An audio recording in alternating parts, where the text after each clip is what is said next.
Jitsu master and the squid. Thug Jitsu master and the squid. Thug Jitsu master and the squid. Thug Jitsu master and the squid.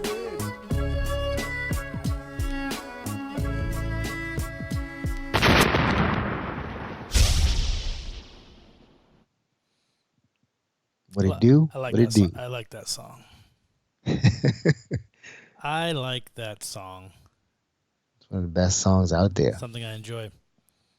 Another episode of the Thug Jitsu Master and Squid show coming to you via the magic of Skype and Rode Technologies. And yeah, just basically technology, man. Yeah, man. Like all of this stuff is over my head.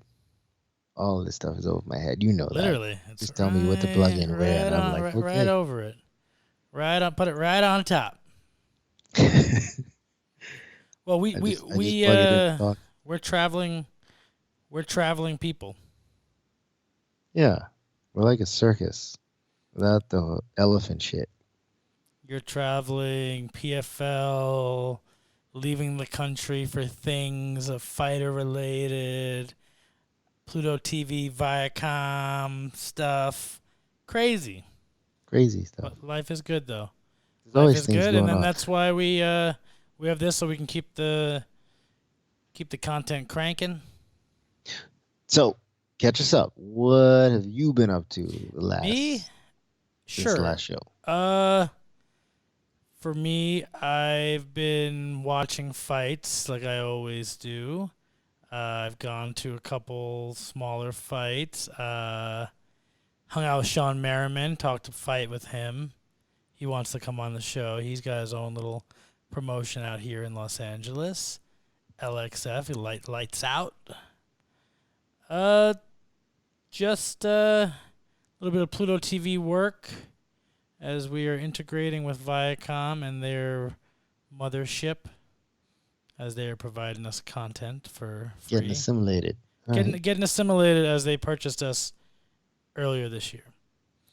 I dig it. Yeah, it's been good. It's been good. I moved into a new place. I got over my back surgery. I'm feeling really good. Coming out of physical therapy. Wait. You moved again? No. Well, I'm finally like settling in because I moved in and then I had back surgery a week after I moved in, and then there was all these boxes that were bothering me. You gotta forgive me. I'm so used to us being in the same place at the same time, in the same time zone. I'm looking at you and I'm thinking, you're talking about just settle into a new place in that background. Oh, you're not at home. You're not in the same. You're not in your house. So I'm like, but you're at work. I'm actually not at work. I'm at the WeWork in West Hollywood. Oh. Okay. Yeah, I'm in the WeWork facilities. Shout out to WeWork for letting me use their spot. What's up, WeWork? Shouts outs. Yeah, and just been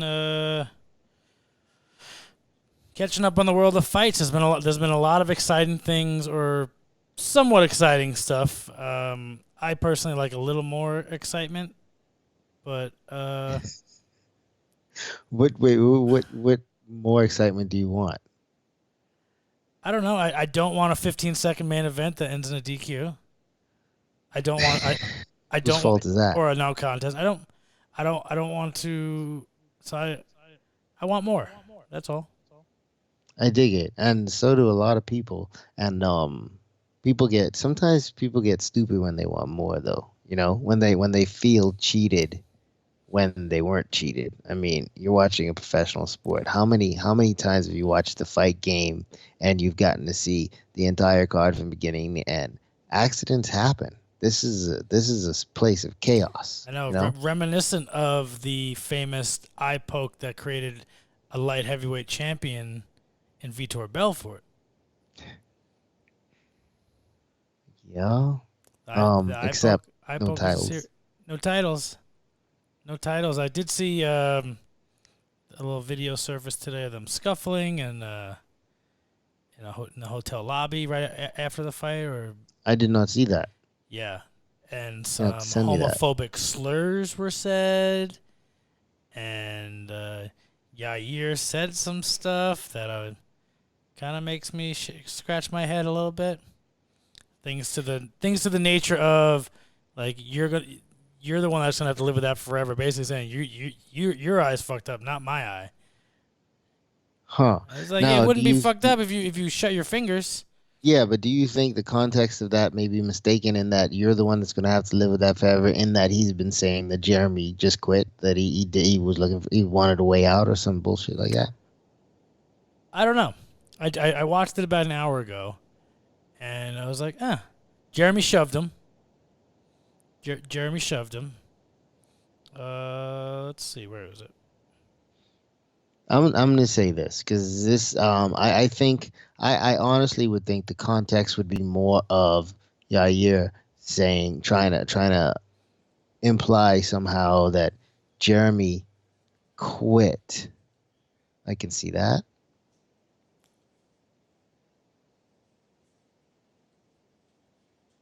Oh, it froze. Froze? Okay, now it's playing.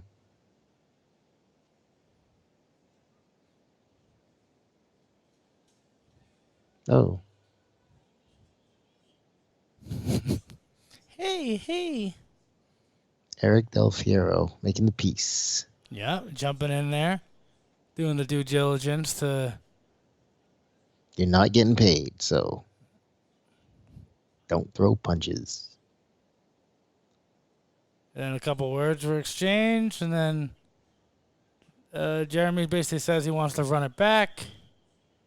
Of course he does. Like that's who Jeremy is, you Of course know. he does. See that, like I was saying, I've seen this this contingent of people saying that Jeremy Stevens could have fought and he just wanted out of there, and that is the stupidest thing It's tough I've to ever think you heard want in someone my to life. get out of there in 15 seconds. That's If the guy the was beating you down. stupidest- Like if you think that, like if you legit think that about Jeremy Stevens, you either need to go get yourself checked into a psychiatric ward, or stop watching fighting because you're a complete and total idiot. And yes, I hate you. Like that's ridiculous to think that Jeremy wanted out of a fight that never even started. Jeremy Stevens of all people. Like I can't think of one person on the UFC roster who I would just up and say they want a way out that quickly. And Jeremy Stevens is in the last 5 guys that I could get to if I get there. You know what I mean? Like that's ridiculous. Jeremy Stevens will fight anybody. That's a good list to make. Top 5 guys I would do anything to get out of the fight. No, he would be in the last 5. I know. Like I'm just saying. you can name the whole roster. I'm just going with the adverse. Yeah. Like that's just ridiculous. I'm sorry. Who wants out? Anyway, that it angers me that there are people who call themselves mixed martial arts fans who would propose that and try to legitimize that as a statement, as a position. Yeah, I think they're you're an idiot trying and to get away from my sport. I think they're trying to get a little play by doing that. I don't really see the argument. Maybe if Jeremy was losing for 2 rounds or a round and got poked in the eye, but right off the bat, no one's looking to get out of the fight. You're in there. You don't even have time to think about that 15 seconds into a fight. Yeah, and I mean to propose that, it's like if you really believe that, something is wrong with you. It's the same people that probably don't believe that, clickbait. but you just want to try to convince me that that's the case. Like then there's still something wrong with you. Like stop doing that. Mm-hmm. Get away from my sport. I hate you. I hate you. Nice. So there's that. But the other fights on the card were good. Yeah, there was some other good fights. I'm fine with the fight card. I'm for someone that follows the sport so closely. I do scratch. I don't know. I'm starting to not know some people. There's a lot of fights, and there are a lot of. I mean, the sport is changing. It's a new era coming in. It's I didn't expect there to be that much scratching my head and researching guys as much as I have to do now. Yeah, so that's the thing. I don't even bother to research them. I'll just watch them fight a couple of times, and I mean watch them fight live. And if they're memorable, they're memorable. And if Yeah, they're not, they're not. yeah. It used to be a lot more who'd you beat to get in here. I used to really search guys' records back to see who they fought. Now, when I look at guys' records, sometimes it's 5 or 6 cans, and then one decent guy on a local regional scene, and then into the UFC.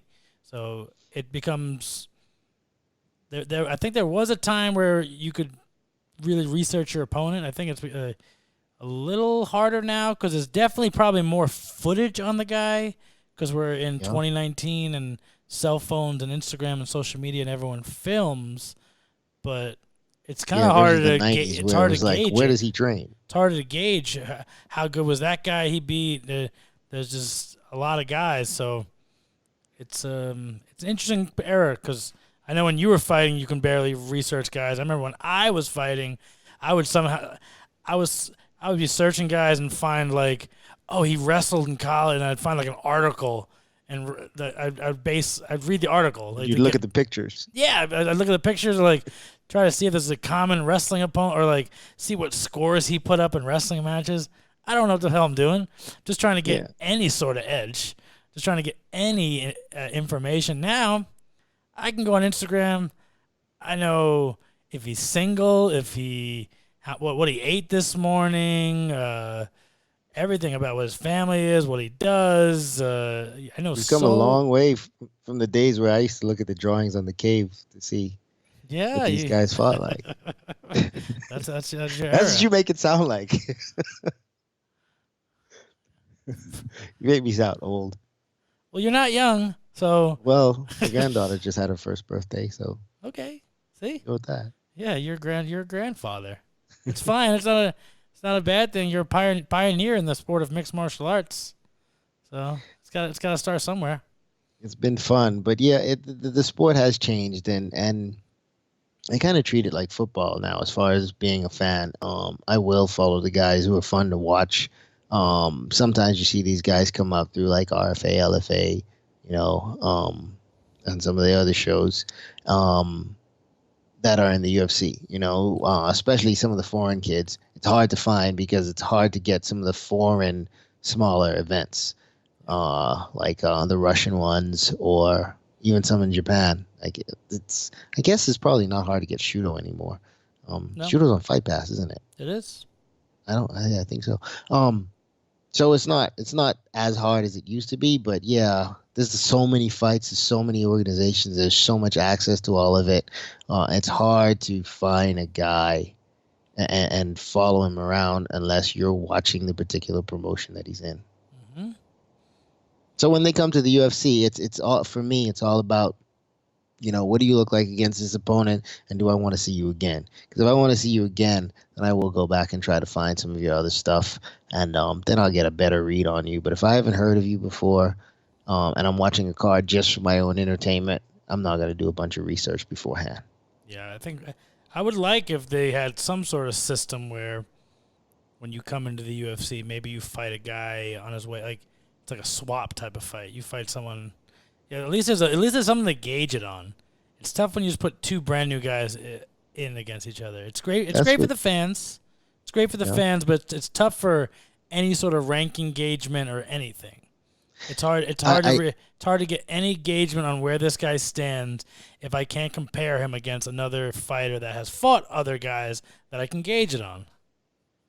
Speaking of that, what do you think of, I cannot remember the name off the top of my head, but the Dagestani guy that just fought McLovin? Oh, what is He was 10-0 going into that fight. And Moreno was Askarov. Askarov. Now he's 10-0-1, still undefeated. Good. You think that was a good fight? I thought a lot of strikes thrown. A lot of strikes thrown. Very competitive. Clearly, it was a draw. Yeah, it was a draw. I'm not mad about that. I scored it for McLovin. I like more draws. I think the sport should have more draws. I think the way the scoring is set up, I think there should be more draws unless there's a more clear-cut way to score fights. Because what? because the only reason I say that is because of the monetary. I think there should maybe be 50% of your win bonus on a draw or something. I think there's these razor close fights. I think there's got to be a money. I look at it from a money standpoint. That one loss becomes so huge. These judges are uneducated, underpaid state workers. I hear you. What I think I like what the PFL is doing for the playoffs, and I think it could work in 3-round fights in every other organization. So quick side note, inside the PFL this season, last season for the playoffs, the quarterfinals are a 2-round fight, and the first round was weighted. So you fight the 2 rounds, you win the first, you lose the second.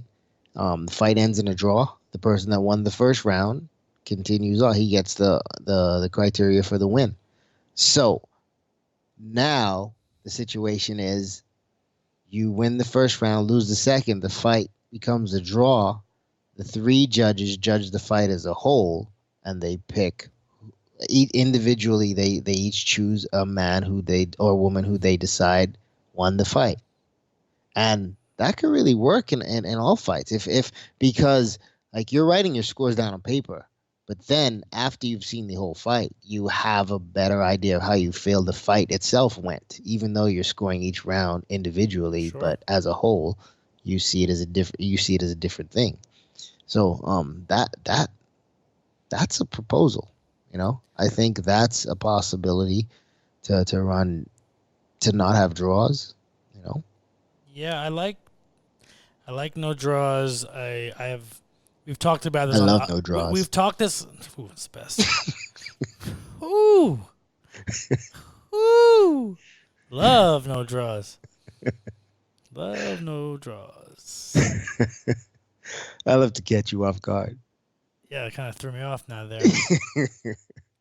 No, but I've had many theories on this show about how judging can progress and change, and the ways to actually do it correctly. I think only the top tier companies could probably afford to do it because I think it involves a little bit of tech, more judges. It's a little bit of costlier thing, but I think there are ways to make it better.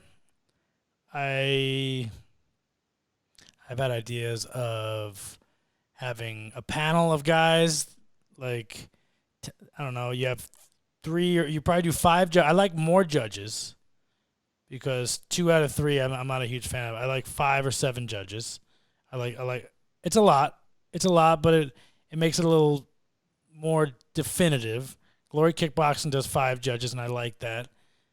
It just makes it a little more definitive. We have 4 judges to 1. Then, like, what was that judge thinking? When you do 2 to 1, it's a little different. One guy is swayed. It's a lot. It becomes costly a lot, but I think there's so much money becoming on the line in this sport, and the rounds are a little different. The 5-minute rounds. Yeah, I don't know. It's tough. It's the riddle. We disagree there. It's the riddle. I think it's a lot. It's a lot. I think it's too much. It's the riddle to get it right because there's been too many mistakes. There is no right. There is no right. Somebody's going to always find fault in any way it's done. I think the quickest, I really think that's a thing. The best way to judge a fight is the way the Pride did it. 100%. Just as a whole. We can keep 3 judges, but judge the fight as a whole. You still see some draws. I had a draw under the Pride rules, but no, I'm sorry. No, I didn't have a draw. I'm sorry. It was a split decision. To Joaquin Hansen, but I mean, if you get split decisions, you can get draws. Yeah. And there have been draws in Pride, so it's impossible to fix. There are lots of ways to minimize it and take a lot of those out, but there's always going to be a problem. It's got to be Pride rules. I just love Pride format. I love the 10-minute first round. I love the 10-minute first round because sometimes it takes a little while to get going with a guy. Sometimes 4 or 5 minutes before you start to crack that nut. You start to actually get somewhere in the fight. I like the longer round because you can take a guy into deep waters and see what he has. 10 minutes is fun. 10 minutes It's fun. it's a blast. I like that, or the adverse. I like open scoring, which I have yelled for as well. Because at least for the guy that could be that has the judge that just messed up, he at least has that redeeming factor. Like he could be going to the third round. Oh my, this, like what? I'm losing. Oh, okay, let me go salvage this fight. Let me go. This judge is an idiot. Now I really got to go after it. Because it's so hard to judge your own fight while you're in there. Yeah, And you want a good coach. Like we're talking about all these different aspects of the judging, and I understand it. It is confusing at times. Sometimes it's a thankless job, and I don't envy it at all. But open scoring, yeah, that's a possibility. But that just, that's more for the fighter than for the fans. The stuff that we put out for the fans, though. Fans have to understand that those things don't even factor into the judge's mind when you're talking about punch stats and whatnot. Yeah. If you're watching a fight and you don't see the punch stats, yeah, one guy's throwing more, probably landing more. But if the other guy's throwing bigger punches, maybe those they stand out to you more. And the numbers don't really matter. The judges never see the numbers. No, but I kind of disagree with the. I think it is for the fans because then the fans know like they can. Yeah, that's what it's for. It's for the fans and for the fighter. Like that. That's why the fans think these that judges are idiots. But they're seeing it in a completely different context. They are. So it's easy to say, oh well, I really think this guy won it. How can when you're showing them the numbers, and then you see fighters now today. They go back and they look at the stats and they want to show the stats as far as what the judges are thinking, but like the judges don't see that. That's not something that factors in for them at all. Is that something we would want to? Is that it? Obviously, could sway the judge because maybe the judge doesn't pay attention. I don't think. And then the round ends. He's like, oh, 20, Jonathan. Like, yeah, no. Yeah, I don't think judges should see that. It takes away from what they're seeing, with their own eyes. It does. Also on the Mexico City card at Fight Night 159, Angela Hill looked really good, as well as Carla Esparza looked really good too. She's looked better. She looked better than she has in the past. I just love that both these girls still around. Both these girls. I love watching around. Angela Hill fight. She's fun to watch. I love strikers. She mixes, so that's always fun for me. Like I have not been the biggest Carla Esparza fan over the years. Because you don't like wrestling. Not that I don't like wrestling, but like I like to see a little bit more than just wrestling. And in her previous fights, Carla Esparza would literally she was like a lay and pray, if you ask me. And in her the last 2 fights of hers that I've seen, I don't know if I missed one in between, but the last 2 of her that I've seen, she's been a lot more aggressive on the feet, a lot more willing to engage in the striking department and mix her game up, and she's been a bit more fun to watch. I don't think she won that fight, but she has been more fun to watch. I am not a judge, so my opinion only matters for the sake of my opinion. And if you disagree with me, so what? I don't care.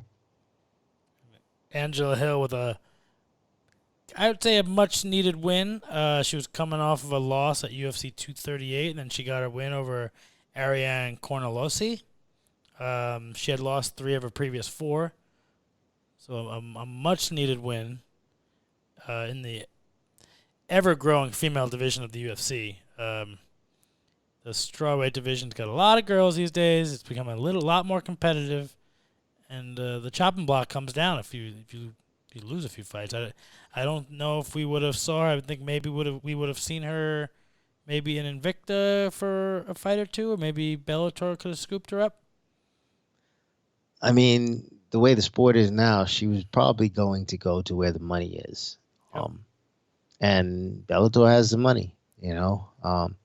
If she's making the same numbers or very close to the same numbers in Invicta, she would possibly take that just because it's a more, I mean, it's a closer route to being back inside the UFC's octagon.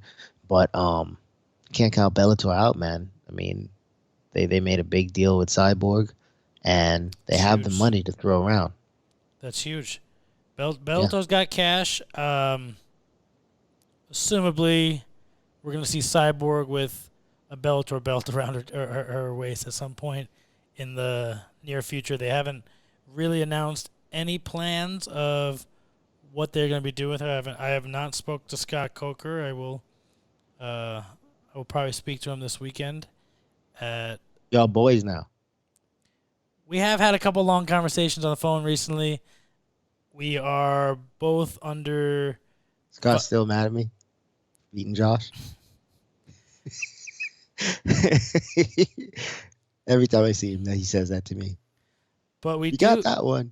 We do have kind of an interesting weekend this week. There is back-to-back fights. There's Bellator 227 and Bellator 228 on back-to-back nights. You have Miles Jury taking on Benson Henderson in Dublin, Ireland. That should be a fun grappling match. Yeah, and then you have the other Irish superstar, James Gallagher, kind of getting a lot of steam in the mixed martial arts world, fighting Roman Salazar. Should be pretty interesting. I think most of the eyes, though, are... Is this Gallagher's first fight since his KO loss? I want to say yes. Okay. But what I'm really caring about, and also because I'm going to be there and it's a local LA fight, Bellator 228, the featherweight Grand Prix first round, the second half of it, featuring some amazing fights. That Friday night or Saturday night? Saturday. So you got Patricio Pitbull Freire taking on Juan Archuleta. That's on the zone, isn't it? It's on the zone for the title. The featherweight title is up for grabs throughout this tournament. So Archuleta, I believe, has won his last 20 fights, taking on the current champion. That belt's going to live right through it. Gegard Mousasi is taking on Lyoto Machida. Darian Caldwell's taking on Henry Corrales. Daniel Weichel taking Saul Rogers. AJ McKee. Got two locals fighting here. Georgie Karakanian. Big card. Big card. I like it. I like that the belt's hot during the tournament. And I like the matchups. All of those matchups. And am I seeing this correctly? Is that Antonio McKee's fighting? And McKee's fighting, father and son on the same card. I love that. Our boy Ian Butler's fighting. Very good card. They did a good job getting a lot of local guys, but that main card is stacked. Yeah. That is a good card. It's a honestly much more appealing card to me than last weekend's card. Than the UFC's card. For sure. For me, way more appealing. The last two Bellator cards, for me, have outdone the UFC card. They've had some intriguing matchups, some great knockouts. I really like the last two compared to, I guess I would compare them to like the fight nights. That makes sense. Kinda I mean, wins for me. and you know what? The names don't really matter, man. That's the trick. The names do bring, they bring the milkshake to the yard. I mean, bring the boys to the yard. I'm sorry. My milkshake brings the boys to the yard. So the names are the milkshake, and they bring the boys to the yard to watch the fights. But I mean, once you're in there, the performance and the guys in the Bellator fights have really been performing. It's been fun to watch the knockouts. I mean, but it's a lot of these young guys. I mean, we saw a nice that spinning back fist by Stephen Ocho Peterson. That was beautiful. I mean, just get in there and fight. That's what I want to see. I don't care about what promotion banner you're under. I don't care what's going on. I don't care what your name is. If you go out there and you're ready to fight, like that's what this sport is about, man. That's what this game is, and that's all I really want to see. I don't care where we're watching it.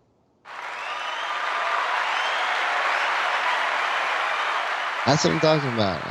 Back in Yeah, there, people Woo! love that. People love that speech right there you just gave. That was yeah. that was pretty special what you said, and it's true.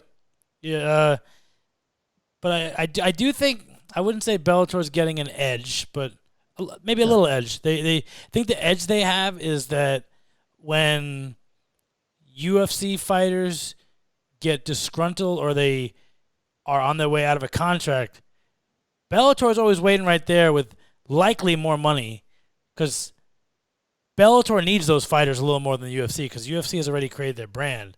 So Bellator, they have deep, deep pockets through Viacom, and they can get those guys.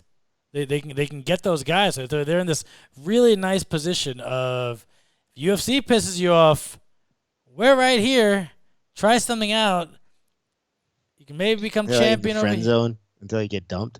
Till you get dumped, then you're like, who do I? One, hey, one championship. Hey, one, you've been looking good. You've been working out. Wow, now I see why they call you one. Because you the one. Exactly. Now you see where I'm Coming over leaning. here. Now you see where I'm leaning towards with that. I do love that fight though. The former World Series fighting champion Georgie Karakhanyan against the undefeated AJ McKee. Fantastic matchup. Yeah, but I mean, the undefeated AJ McKee, the young up and comer, the son of a stalwart, especially out of California. Tone went a really long time.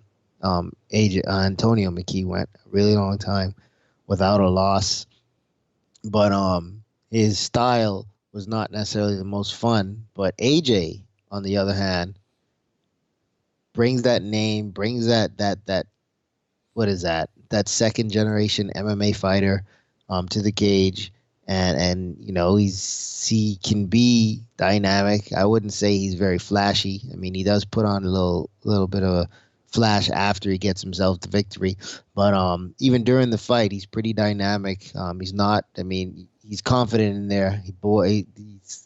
I don't think he approaches the cocky line too much. He's fun to watch. He's got the skill sets that he needs, comfortable in his striking, got some power to put you down. His wrestling's good, very athletic. He's a fun kid to watch. Karakhanyan is a veteran, great jiu-jitsu, good judo. He's been in the MMA game for a long time, a lot of experience. This is going to be a big test for AJ. It's a huge test for AJ. Last fight was over, previous champion. Now he's taking on another previous champion. Building a little momentum. But this is a hotbed tournament. A fight I really do like is Darrion Caldwell coming off of back-to-back losses to Kyoji Horiguchi, taking on the always extremely dangerous Henry Corrales. We've seen Henry Corrales put people to sleep.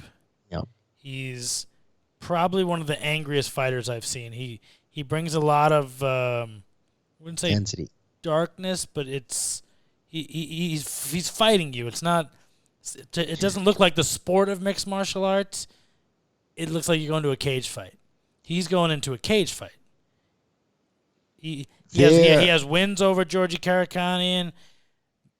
Got on ESPN making Aaron Pico look silly, falling on his face, making everyone fall out of their seat. Last time at the Forum. So comfortable place for him, riding a 5-fight win streak. A lot of momentum for the guy. I'd love to see where Caldwell's, demeanor is coming off of back-to-back losses after being the champion. His demeanor better be in that Division I wrestling base, that national champion base. Because don't be standing with Corrales, man. Yeah. You don't want to be in front of Corrales. Really hurt. You can get really, really hurt. Because Caldwell's a great wrestler. Pico, great wrestler too. Likely would have I think if Pico wrestled in college, he was going to get himself a D1 title. I think where the sport was, and Pico got so much momentum doing Golden Gloves and things like that. I think the general public deterred Aaron Pico's likely correct path. For me, I think after he came in second in the Olympic trials, I would have liked him to keep wrestling. I would have liked the kid to keep wrestling and get his wrestling pedigree higher, continue to work on his striking. I think there was so much hype around Pico, and I think we might have messed up something that could have been really special by putting him in. We didn't mess it up. If that's the case, it's Aaron's choice. It's Aaron's choice, but he's a young kid. That's the thing. I think it's a little bit of mismanagement and just trying to go too fast with the kid.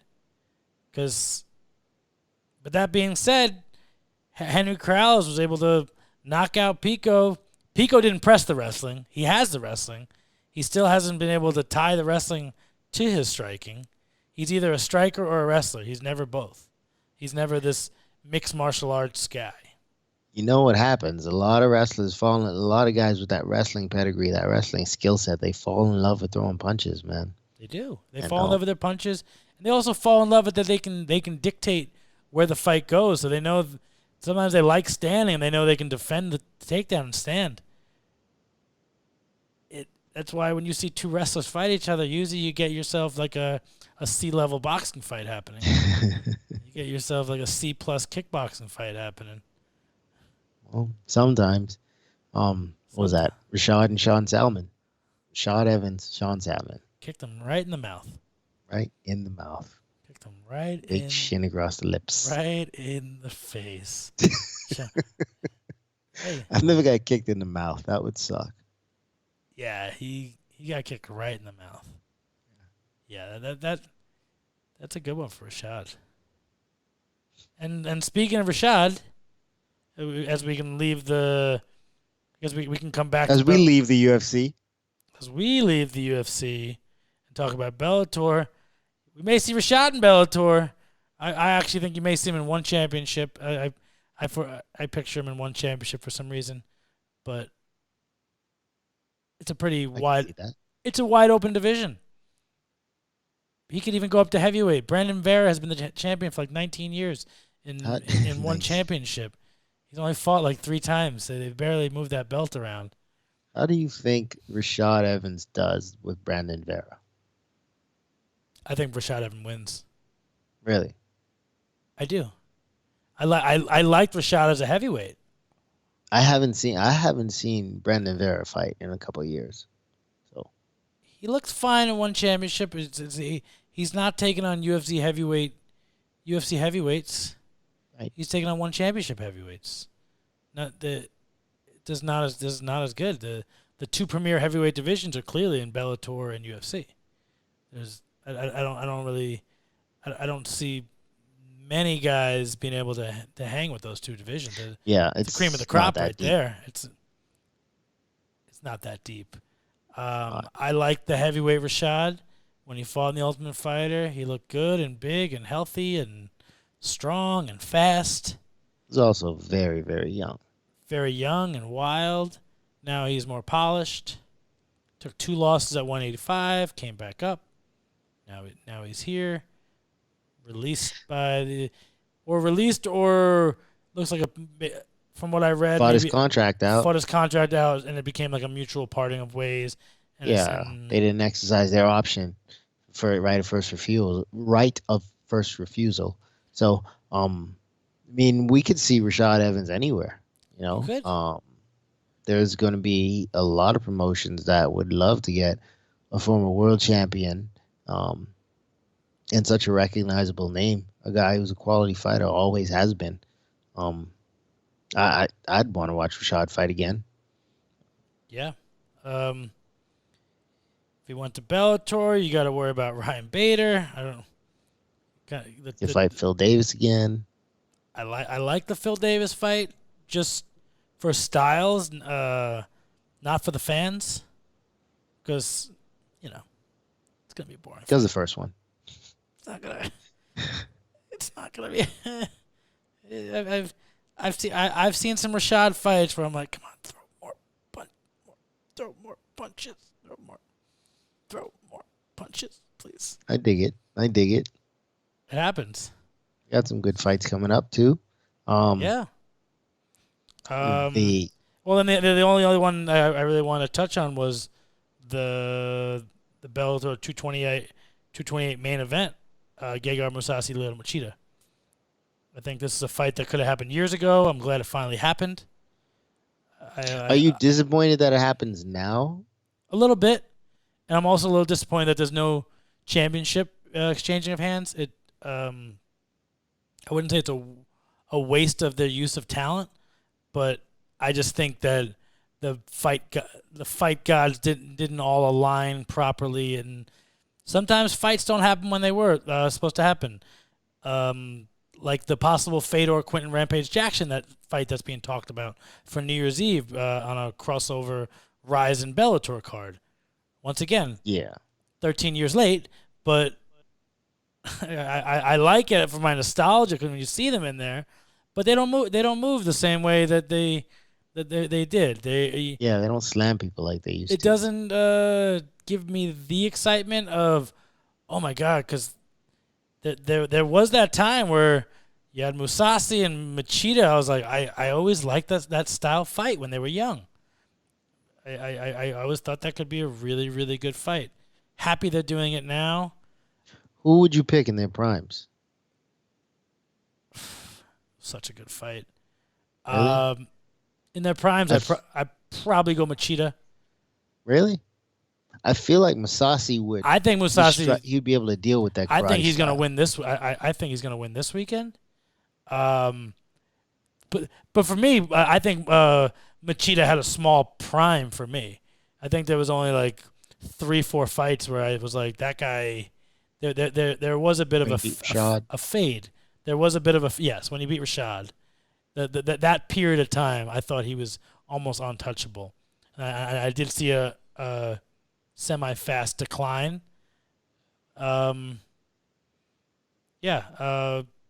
all that pee in his belly. He's drinking his own urine.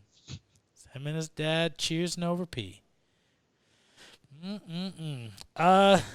Yeah, that's it was one of those real head scratchers. I chose Machida there, but clearly that can go both ways. Mousasi is so good. Mousasi can make really good people look horrible. Yeah, I take Mousasi in that one now or in their primes. I just really think Mousasi can handle that karate style that throws a lot of strikers off. I think Mousasi has and the ground. I think Mousasi has the advantage. I'm sorry? I think Mousasi has the ground advantage too. Yeah, for sure. Don't know who has the wrestling advantage. Neither one of them offensively that great. No, we've seen some pretty good defense and counters off of takedowns from Machida. He's done some judo-style throws and things of that nature. It's a great matchup. I love these type of fights because we're thinking about the older them. I'm not really even talking about this weekend. We're talking about 8-9 years ago. What would have happened if those two guys, if their paths would have converged? Strike Force, maybe. There was another guy that I thought that would have been in that same mix back then. He fought in Pride. I think Mousasi fought him. Let me see. On Pride? He fought in Pride. Not Jacare? No, not Jacare. Oh, yeah. That was Dennis Kang, I thought for... Kang. I really... Around the same time of 2006, 2007, I thought... I wouldn't say he was not underutilized, but I would have loved to see him cross paths with fighters in the UFC at that time. He did come into the UFC maybe a little late, but Kang had quite a run of, I want to say, like 20-something victories in a row. Yeah. Did you know, here's a trivia note for everybody who likes MMA. Dennis Kang lost like his first 5 fights. Is that right? No, he lost. He won his first 3, lost 2, won 2, lost 3. At one point, he was 5-5. 5-5. And then fast forward for a guy that was 5-5 was 28-7 and 1 and 2. 23-2. Yeah, That's a nice run. that's a great run. And there's been a lot of guys in the history of mixed martial arts that were guys that looked like they were going to be great fighters, couldn't figure it out right off the bat. Maybe not proper training. There's so many factors in doing the mixed martial arts thing, learning the game, but they stick to it and get that forward momentum, get that real forward momentum. So. And then some guys just don't. They just fall off. Some guys fall off. Yeah. Some guys stick around.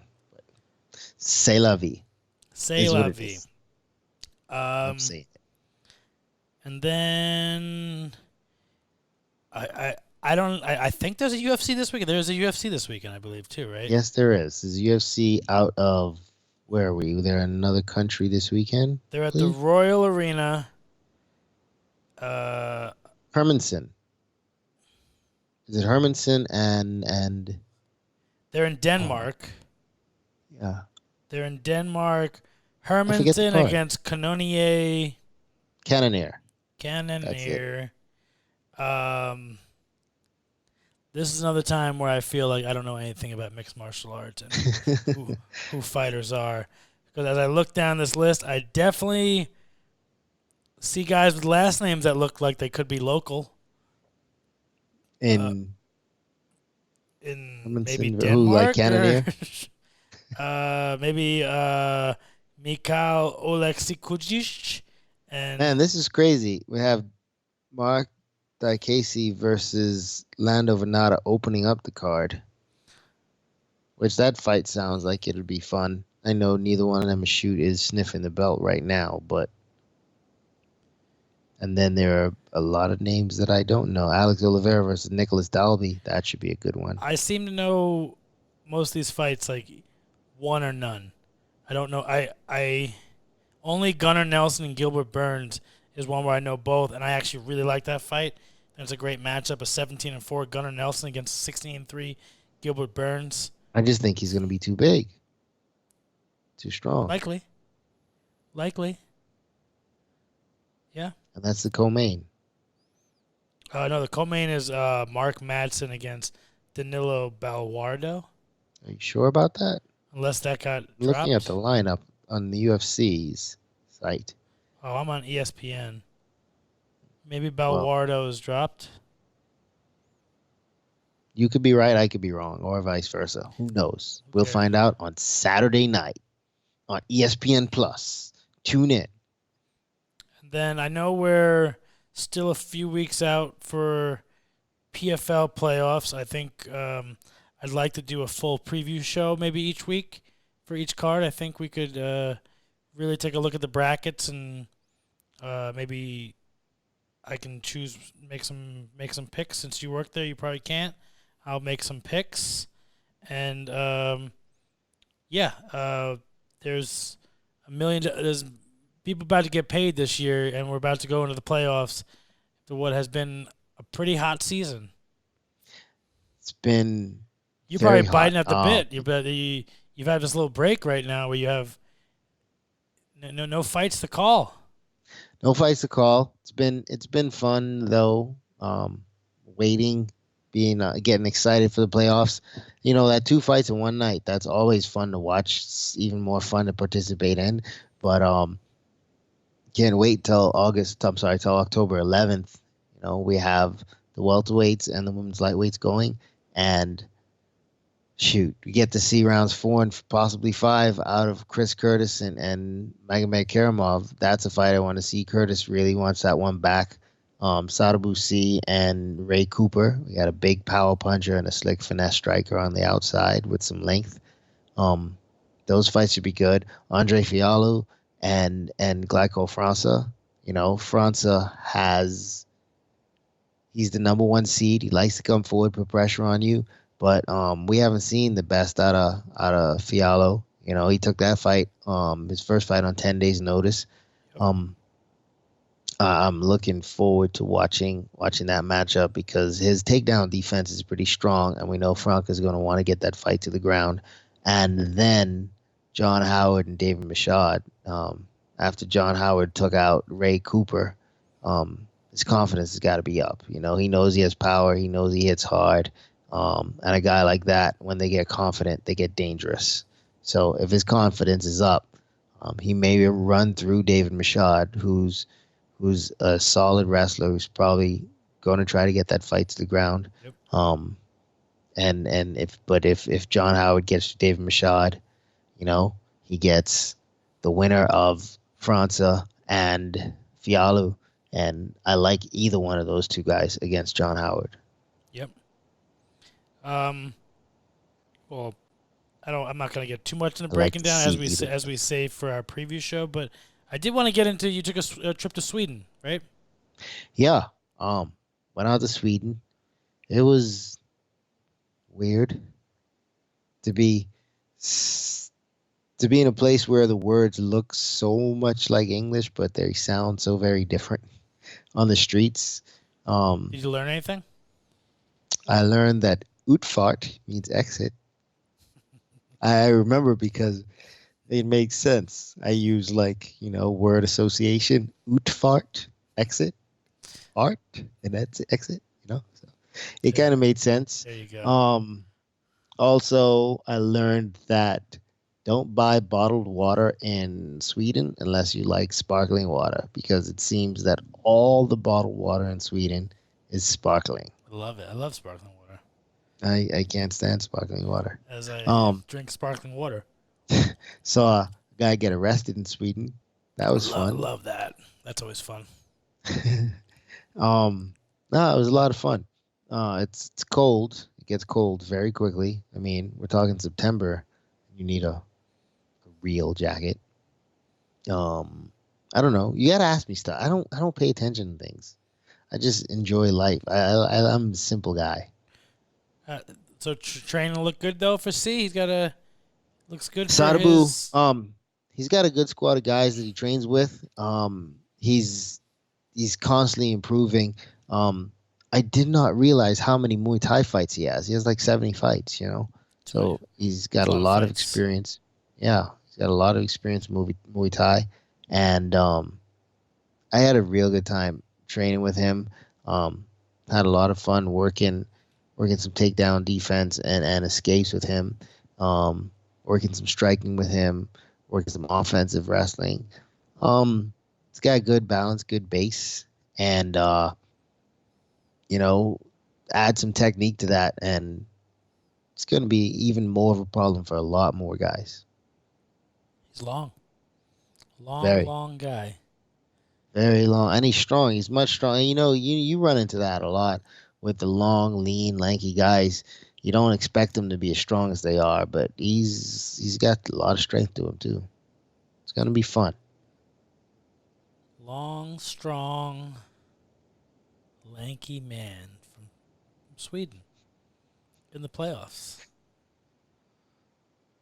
Yeah, I'm excited for fun. this. And then they're all going to be in Vegas. Like I said, we'll do a full breakdown of the playoff bracket. But I do like the PFL putting their playoffs in one of the fight capitals of the world. Las Vegas. The fight capital of the world. You got to get Vegas in. Vegas is it. That's the spot. I guess. If you ain't fought until you fought in Vegas. Vegas is the spot. I do like New York for boxing, but UFC has kind of helped make Vegas the real home. Oh, man. Vegas has been the home since Caesar's Palace in boxing. You got to give it up. Got to give it up for Vegas. I'm fine with that. I'm fine with it. Maybe I'm just a little nostalgic from being from New York and all the big MSG fights. MSG is one of the homes. Yeah. I'm happy that things maybe would have been different if mixed martial arts was legal for so many years, but in New York could have probably swayed it. Because now it's become this crazy hotbed. There's so many fights in New York now. It's like I was looking at the amount of booked professional fights over the next year. It's like California, Vegas, New York. They're right up there. Yeah, I'm sure New York wants to get in on that MMA cash. That cash cow that is MMA. Well, a lot of those fighters, the New York has created quite a few champions and has had a lot of guys fighting in the UFC, but their fans got to leave the state to go watch them. Got to go to Atlantic City, Boston, these other Who wants to places. do that? So these guys couldn't even like really build their fan bases and sell tickets and do those things that help a young fighter and get his momentum and just get that get that wheel rolling. Yeah, so thanks for coming around, New York. You're welcome. Yeah, that was one of the reasons why I left New York. That's why y'all lost Squid. And California's got him. Yeah. Yeah. All right, so we've got Bellator, those fights UFC, coming up. fights coming up, PFL. And we are back on... Wait, we're airing this on today. Whatever today is, I can't remember. I'll text you the day that we're doing this. But Okay. And we are back on Wednesday. I can't remember. Got to get the schedule right. I will let you know as soon as I do. I have another trip to make. So this is, I got to tell you. Okay. Side note, crazy days of travel. Coming back from Sweden. I get held up at customs. I miss my connection to DC, where 2 hours after I land in DC, I'm supposed to go to Vegas. So I miss my connection. I have to stay here, leave in the morning. Leave in the morning to go to Vegas. Get to Vegas. I'm supposed to leave in the evening to go to Houston for my granddaughter's birthday. It's flooding in Houston. They shut down the airports. Everything's closed. Can't get out of Vegas. I was going to try and do a planes, trains, and automobiles because I didn't want to miss her day. what a granddaddy. But I leave the next morning to get to Houston, get there on Friday. So then I leave Houston back to the East Coast. Going to be here for a few days. Then I have a birthday coming up. Got to spend my birthday at home. Going home to the Bahamas for my birthday. Coming back to the U.S., then going back to Vegas. So that's my past 2 weeks. Travel. But with the magic of technology, we will keep this wheel rolling along the whole way. It's going to be a good time. And then we're going to meet up in Vegas. And we're going to bring you guys. You know what? It would be awesome to do a live show out of Vegas. Let's make it happen. Make it happen. Make it happen. Live in Vegas. We're gonna start taking some questions from our fans, our viewers, and on the next episode, we need to respond to some viewer questions. What do you say to that? Leave some questions in the comments, guys. We'll respond next week. Once again, I'm the Squid. I'm Thug Jitsu Master. Peace.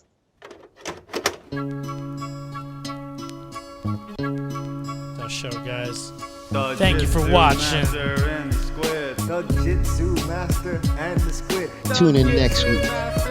Same Thug John. Master and Same Squid channel.